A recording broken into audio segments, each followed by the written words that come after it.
నిద్రపోయే ముందు 11 మాటలు శివనామం చెప్పి పడుకోమని చెప్తారు.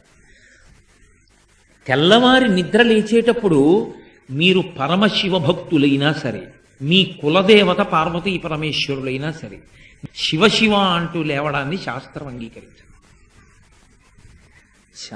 శాస్త్రమే. శివుడు కేశవుడు రెండని నేను అంటలేదు, కానీ దేని స్థితి దాందే అంతే. నిద్ర లేచినప్పుడు మొట్టమొదట నోటి వెంట పైకి రావలసినటువంటి మాట ఏదో శాస్త్రమే నిర్ణయం చేసింది. ఇంకా వేరొక మాట ఏదీ నోటి వెంట రాకూడదు. మొట్టమొదట తెలివి రాగానే రావలసిన మాట ఒక్కటే, అది 3 మార్లు పలికి లేవాలి మనసం మించింది. శ్రీహరి శ్రీహరి శ్రీహరి అన్నారు.